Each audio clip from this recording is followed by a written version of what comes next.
ஓடி விளையாடு ஓய்ந்திருக்கலாகாது. அதுக்கு தான் சூப்பர் சரவணா ஸ்டோர்ஸ்ல சம்மருக்கு ஆடைகள் வாங்கும் போது அவுட்டோர் கேம்ஸ் ஃப்ரீ. ஓடு ஆடு விளையாடு சூப்பர் சரவணா ஸ்டோர்ஸ் சம்மர் கோடையை கொண்டாடலாம். எல்லா ஹவுஸ் ஒய்ஃபுக்கும் ரிட்டையர்மெண்ட் வந்தாச்சு. Yes, Stepstone Aalam, Western Ghats, Pollachi near Kovai. 20+ luxurious amenities, lowest maintenance cost, ₹37 lakh.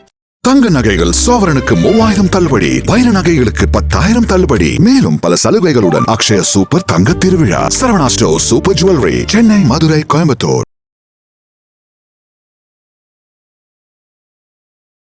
அதுக்கப்புறம் 7 மனைவி அப்படின்னு எடுக்கக்கூடிய பார்த்தீங்கன்னா அந்த சனி 9வது வீட்டில் இருக்கார். திருமண வாய்ப்பு என்ன, இதே திருமண மாதம் தான். சித்திரை வைகாசிங்கிறது நார்மலாக திருமண மாதங்கள் தான். கல்யாணத்துக்கு உண்டான வேலைகள் நல்லாவே நடக்கக்கூடிய மாதங்கள். அவங்களுக்கு கல்யாண வாய்ப்பு இருக்கிறவங்களுக்கு கல்யாண விஷயங்கள்லாம் நடக்கும். தொழில் பண்ணால் ஏரியா விட்டு ஏரியா பண்ணால் அது 12ங்கிறதுனால அடுத்த இடம் வெளியூர் அப்படின்னு அந்த மாதிரி ஆரம்பிச்சுக்கிட்டாங்கன்னா நல்லாயிருக்கும். உத்தியோக வாய்ப்பும் பலமாக இருக்கும், இதுவும் நல்லாயிருக்கும். லாபஸ்தானத்தில் 2 கூடியவர் வந்ததுனால பார்த்திங்கன்னா லாப விஷயங்கள் திக்பலத்தோடு சூரியன் இருக்கிறதுனால 3 மடங்கு 4 மடங்கு லாபத்தோட கடகராசிக்காரர்கள் சில விஷயங்கள் எதுலேயோ அவங்களுக்கு வருமான விஷயங்கள் பலமாகவே கிடைக்கும். நல்ல ஒன்று.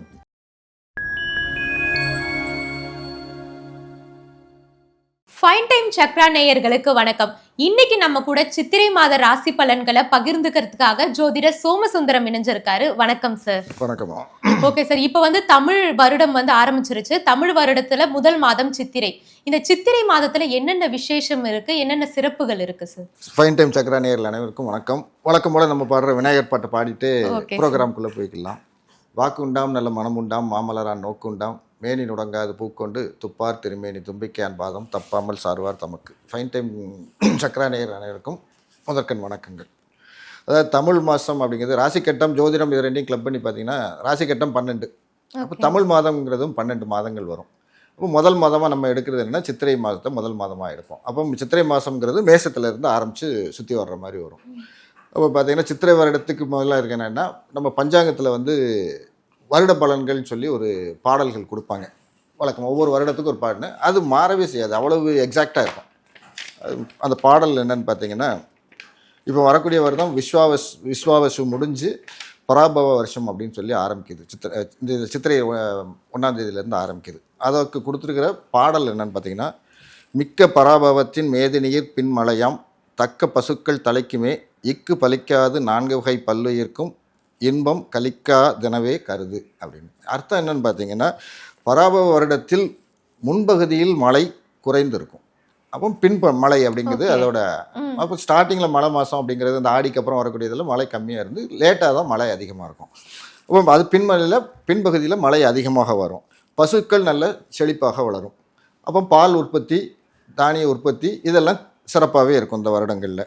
அதுமாரி மக்களோட இதை பார்த்திங்கன்னா 4 வகையான வர்ணமாக பிரிச்சிருப்பாங்க. ஜாதி பிரிக்கிறது 4 வகையாக பிரிச்சிருப்பாங்க. அதில் பார்த்திங்கன்னா 4 வகை ஜாதியினரும் இந்த வருஷம் எல்லாருமே செழிப்பாக இருப்பாங்க அப்படிங்கிறது. பல்லுயிர்கள் எல்லா உயிர்களும் இந்த வருடங்கள் நோய் நொடியின்றி வாழ்வார்கள் அப்படிங்கிறது இந்த வருடத்தோட கொடுத்துருக்கிற பஞ்சாங்கத்தில் கொடுக்கக்கூடிய பாடல். சிறப்பான விஷயம் அதுதான். இந்த வருஷம் யாருக்கும் எந்த கஷ்டம் கிடையாதுங்கிறது இந்த வருடத்தோட சிறப்பு. சித்திரை மாதம் அப்படிங்கிறது பார்த்திங்கன்னா சித்திரையில் சூரியன் உச்சமாவார்.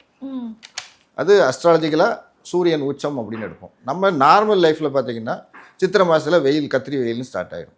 அப்போ நேச்சராக நடக்கிறதுக்கும் ராசி பலனில் பலன் கொடுக்கறது அப்படின்னா சூரியன் உச்சமாகிற ராசி சித்திரை இது மேஷ ராசியில் சூரியன் உச்சமாகுதுன்னு கொடுக்குறது. அது அஸ்ட்ராலஜிக்கலாகவும் சரி நேச்சராக நடக்கிறதும் சரி மேட்சிங்காக ஃபிக்ஸ் பண்ணியிருப்பாங்க. அப்போ அதில் என்னென்னா சூரியன் உச்சமாகுதுன்னா சூரியன் ஆத்மகாரகன் சொல்கிறது, ஆயுள் காரகங்கிறது சனி, கர்மகாரகன் அப்படின்னு சொல்கிறது. அப்போ என்னென்னா ஆத்மா மேல்நிலைக்கு போச்சுன்னா அப்போ கர்மா குறையும். இப்போ கர்மானா என்னென்னா நீங்கள் எது மேலே தொழில் பண்ணுறது வைக்கிறது உங்களோட கர்ம வினைகள் குறையணுன்னா ஆத்மா சுத்தமானால் தான் மேலே போக முடியும். அதனால் மேசராசியில் கொடுத்துருக்கு என்ன கொடுத்துருப்பாங்கன்னா ஆத்மகாரகனுக்கு உச்சம் கொடுத்து கர்மகாரகனே நீசமாக கொடுத்துருப்பாங்க. நீசம்னா பலம் குறைஞ்சது அப்படின்னு. இது ஜென்ரல் மனுஷங்களுக்கு உள்ளது. ஆத்மா சுத்தமாக கர்ம வினைகளை நீங்கள் ஒழிக்க ஆத்மா சுத்தமாகி மேல்நிலைக்கு செல்வார்கள் அப்படிங்கிறது. நம்ம சித்திரை மாதத்தில் சிறப்புன்னு பார்த்தீங்கன்னா இது வருஷம் ஆரம்பம் அப்படின்னு சொல்லி சிறப்பு. சித்திரை விஷுன்னு சொல்லி முதல் 1ஆம் தேதி சித்திரை மாதத்தை கொண்டாடுவாங்க கேரளாவில். சித்திரை விஷுன்னு சொல்லி எல்லாம் பழங்களாக வச்சு தங்க காயின் நகைகள்லாம் வச்சு காலையில் முழிக்கும் போதே அது முகத்தில் முழிச்சிட்டு பண்ணணுங்கிறது கேரளாவில் சித்திரை விஷுன்னு சொல்லி சிறப்பாக கொண்டாடுவாங்க. நம்ம இதில் பார்த்திங்கன்னா தமிழ்நாட்டு விஷயங்களை பார்த்திங்கன்னா சித்திரை பௌர்ணமிங்கிறது நம்ம விசேஷமாக கொண்டாடுது. ஆக்சுவலாக எல்லா மாதமும் பார்த்திங்கன்னா பௌர்ணமியை பேஸ் பண்ணி தான் மாதங்கள் எல்லா மாதங்களும் இருக்கும். ஓகே.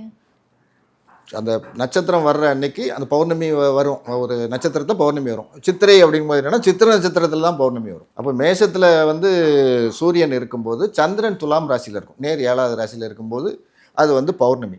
சூரியனும் சந்திரனும் ஒரே ராசியில் வந்துட்டால் அது அமாவாசை. அப்போ நேர் 7வது ராசியில் இருக்கிறது வந்து பௌர்ணமிங்கிறது. அப்போ மேஷத்தில் வந்து சூரியன் உச்சமாக இருக்கும்போது சித்திரையில் வந்து சந்திரன் வரும்போது, சித்திரை நட்சத்திரத்தில் சந்திரன் வரும்போது பௌர்ணமி வரும். அப்போ சித்ரா பௌர்ணமி அப்படிங்கிறது அன்றைக்கி விசேஷமானது. அப்போ ஆற்றங்கரையில் போய் ஃபேமிலியோடு உட்காந்து எல்லோரும் சித்திராண்ணங்கள் எடுத்துகிட்டு போய் அங்கே உட்காந்து சாப்பிட்டு ஃபேமிலிலாம் எல்லோரும் ஒருத்தர் தெரிஞ்சவங்கெல்லாம் கிளப் ஆகி பண்ணுறதுன்னு உண்டு. நம்ம மதுரையில் விசேஷம் என்னென்னா சித்ரா பௌர்ணமிக்கு கள்ளழகர் இறங்குறதுங்கிறது சித்ரா பௌர்ணமிக்கு ஒரு விசேஷமான ஃபங்க்ஷன். ரொம்ப கிராண்டாக மதுரையில் நடக்கக்கூடிய ஒரு பெரிய விஷயம். அது கள்ளழகருங்கிறவர் யாருன்னா பெருமாளை சொல்லுவாங்க. மதுரையில் இருக்கிற ஈஸ்வரர் பேர் வந்து சோமசுந்தரம் சொக்கநாதர் அப்படி சுந்தரேஸ்வரர் அப்படிங்கிறது தான் அவரோட பேர். மீனாட்சி வந்து மதுரையோட அரசி. அப்போ அவளை கல்யாணம் பண்ணுறதுக்கு வரும்போது அண்ணன் சீர் கொண்டு வந்து இவர் கல்யாணத்துக்கு வரணுன்ட்டு வருவார். அப்போ அவர் வர்றதுக்கு தாமதமாகும். எல்லா வழியிலையும் அவர் கள்ளழகரை எல்லாரும் பார்த்துட்டு மீட் பண்ணி அவருக்கு என்ன பண்ணுறது, வெல்கம் ரிசீவிங் அதிகமாக இருக்கும்போது வர தாமதமாகக்குள்ளே கல்யாணம் முடிஞ்சிடும். அப்போ கல்யாணத்துக்கு வர முடியாமல் அந்த வைகையத்தில் அவர் காலை வச்சுட்டு திரும்பி கிளம்பி போகிறாருங்கிறது புராணக்கதை. உண்மையான ரீசன் என்னென்னு பார்த்தீங்கன்னா, ஒரு மண்டுக முனிவர்னு சொல்லி ஒரு முனிவர் உண்டு. அவருக்கு துர்வாச முனிவர் சாபம் கொடுத்துருப்பார். அவரோட ஆக்சுவல் பேர் வந்து சுதபஸ் அப்படின்னு சொல்லி ஒரு முனிவர். அவர் தபஸ் இருக்கும்போது துர்வாசர் வர்றதை கவனிக்க மாட்டார். அவர் தவத்தில் இருப்பார். என்னை கவனிக்கலைன்னு சொல்லி துர்வாசர் சாபம் கொடுப்பார். எதை சாபம் கொடுப்பாருன்னா மண்டுகமாக மாறுக அப்படிம்பார். மண்டுகம்னா தவளைன்னு அர்த்தம். ஸோ தவளையாக மாறிடுவார். அப்போ எப்போ பாவ விமோசனம்னா கள்ளழகர் வந்து அவர் கால் படும்போது பாவ விமோசனம் அப்படின்னு சொல்லியிருப்பாங்க. ஸோ கள்ளழகர் வந்து அவருக்கு மண்டுக முனிவருக்கு சாப இது கொடுத்தது.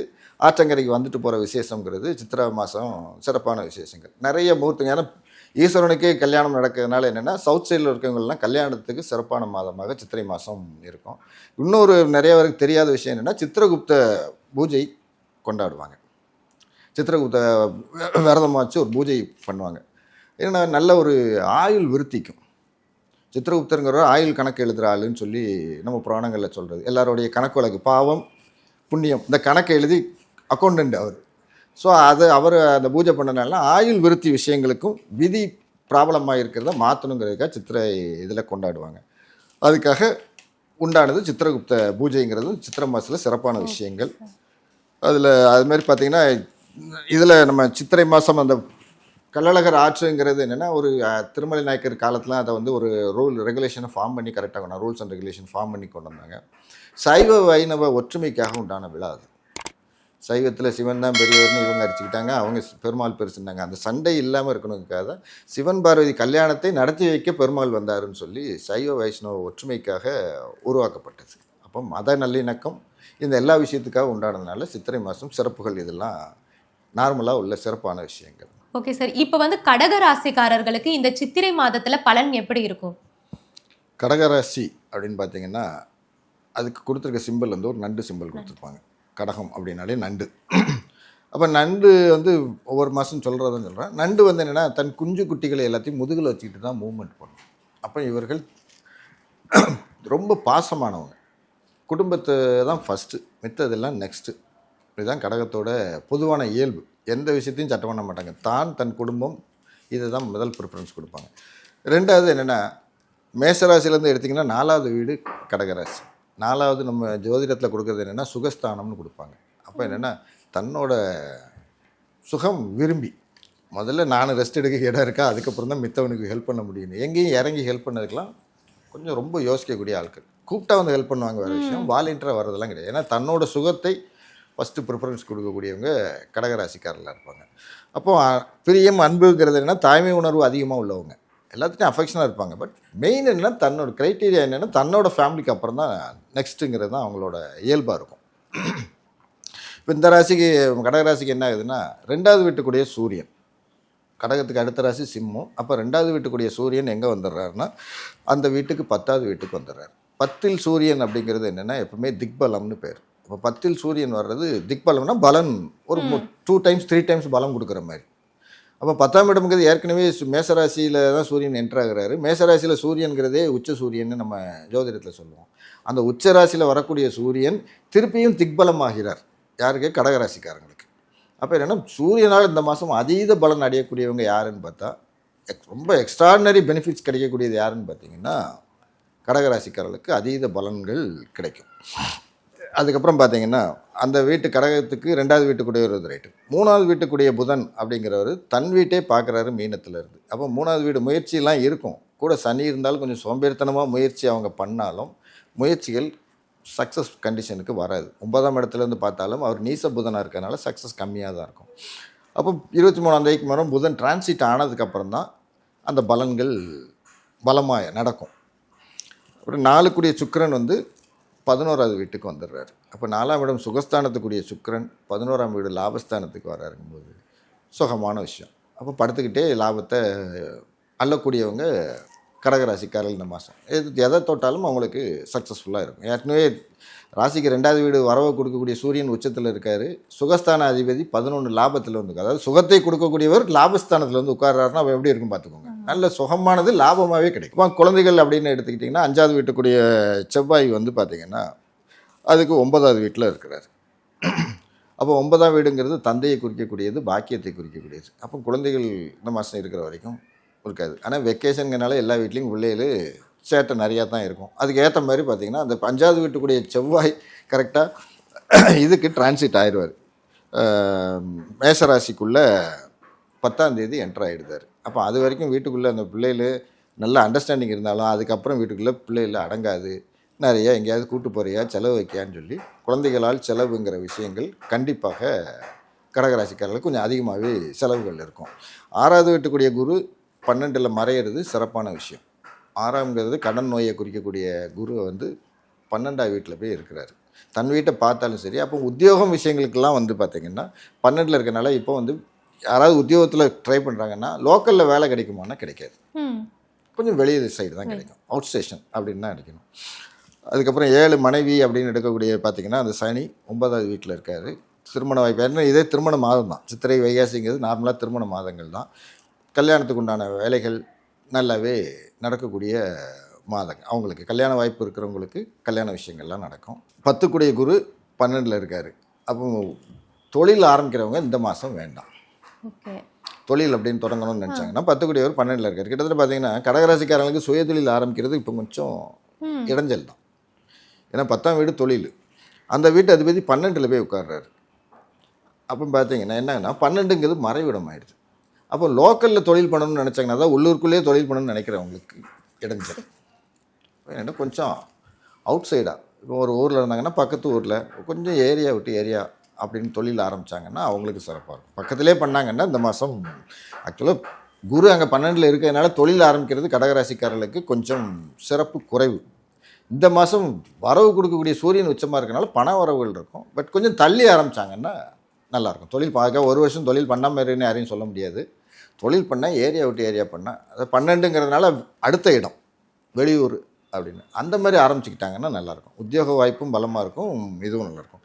லாபஸ்தானத்தில் 2 வந்ததுனால பார்த்திங்கன்னா லாப விஷயங்கள் திக்பலத்தோடு சூரியன் இருக்கிறதுனால 3 மடங்கு 4 மடங்கு லாபத்தோட கடகராசிக்காரர்கள் சில விஷயங்கள் எதுலேயோ வந்து அவங்களுக்கு வருமான விஷயங்கள் பலமாகவே கிடைக்கும். நல்ல ஒன்றும் இதே இருக்காது. 11ல் சுக்கிரன் தன் வீட்டிலே வந்து உட்காந்துடுறாரு. அதனால் அதுவும் அவங்களுக்கு லாப அதிபதி, மனைவி மூலம் லாபமானா அதுவும் லாபம்.